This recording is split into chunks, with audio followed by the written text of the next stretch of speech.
बालमित्र मैत्रिणींनो, मी मंगला अमलगावकर. मी तुमच्यासाठी मंगला आजीच्या धमाल गोष्टी नावाचं यूट्यूब चॅनल सुरू केलं आहे. मी लहान मुलांसाठी गोष्टी सांगते बरं का, आणि मोठ्या माणसांसाठी पण बरंच काही सांगते. आज आता जी मी गोष्ट सांगणार आहे ना, ती गोष्ट लहान मुलांकरता सांगणार आहे बरं का. गोष्टीचं नाव आहे हे हुशार बाळू. गोष्टीचं नाव काय आहे? हुशार बाळू. एक छोटं गाव होतं बरं का, आणि पाटलाचं शेत होतं त्या गावात, आणि मजूर काम करत होते. कोणी खोदत होते, कोणी गवत काढत होते, कोणी आणखीन पाणी घालत होते शेतात. असं काम चालू होतं. बरेच मजूर काम करत होते. तेवढ्यात काय झालं, एक माणसांचा घोळका धावत धावत पाटलाकडं आला आणि मग थंडी ओरडायला लागला. घात झाला, घात झाला, पाटील साहेब घात झाला. पाटलांना काही कळेच ना. पाटील म्हणले, अरे काय झालं वेड्यासारखं ओरडायला. तर मग लोक म्हणाले, अहो पाटील बाबा, ह्या कडब्याच्या गंजीत लई मोठा साप घुसलाय म्हणे. आता काय करायचं? आम्ही खूप प्रयत्न केला, पण साप काही बाहेर येत नाही. त्याला कसं मारायचं? असं म्हणून सगळेजण तिथं उभं राहिले. काम करणारे लोकही काम सोडून उभे राहिले. ओरडत आलेले लोकही उभे राहिले. आणखीन लोक जमले तिथं, आणि बराच वेळ चर्चा सुरू झाली. पण आता कोणी त्या गंजीला हात लावायचा? न जाणो हात लावणं आणि नेमका चावला तर काय करायचा, असं कल्पनेनेच सगळ्यांना भीती वाटत होती. काय करावं काही समजत नव्हतं. तितक्यात गंमत झाली बरं का. गावातले लोक पण, गावाशेजारी शेत होतं, गावातले लोकही आले, बायकाही आल्या. एकीकडं लोक उभे होते, एकीकडं बायका उभ्या होत्या, आणि नुसतीच चर्चा चालू होती.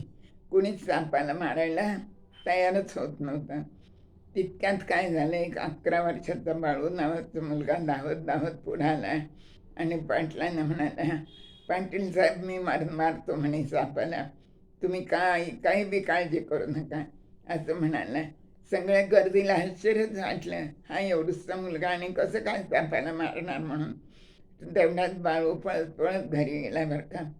सगळे विचारात पडले की हा घरी कशाला गेला असेल, आणि हा कसं बरं मारणार एवढूसा मुलगा त्या सापाला, आणि याला काही झालं तर. असं म्हणूच तर बाळू आला सुद्धा परत पळत पळत. आणि त्यांनी काय आणलं, बरोबर एक काड्याची पेटी आणली, आणि सगळ्या लोकांना म्हणाला, तुम्ही काठ्या आणि दगड घेऊन उभे राहा म्हणे, तयारीत राहा, आणि मी आता काडी लावतो म्हणे गंजीला, आणि त्या ह्याच्यातून जर साप वाचला आणि बाहेर आलाच तर तुम्ही सगळे त्याच्यावर काठ्या मारा आणि दगड मारा म्हणे, म्हणजे मग साप मरून जाईल. बाळू गर्दीतून पुढं गेला त्या गंजीपाशी. पाटील साहेब म्हणाले, अरे नको पोरा, जाऊ नको, जीव तुझा एवढं जाईल एखाद वेळे. पण बाळूंनी काही ते ऐकलं नाही. त्यांनी काडी ओढली आणि काय लावली त्या गंजीला.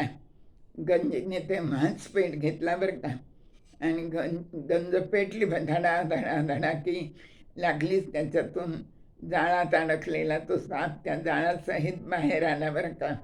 लोक तयारच होते लाठ्या काठ्या घेऊन, पण त्याच्या आधीच साप आगीने जळून मरून गेला होता. तरी पण लोकांनी त्याच्या काठ्यांचा मारा केला, दगडांचा मारा केला.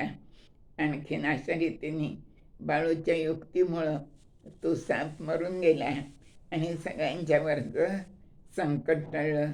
कधी कधी लहान मुलंसुद्धा इतकी आपली युक्ती आणि चुणूक दाखवतात की आपण खूप आश्चर्यचकित होतो.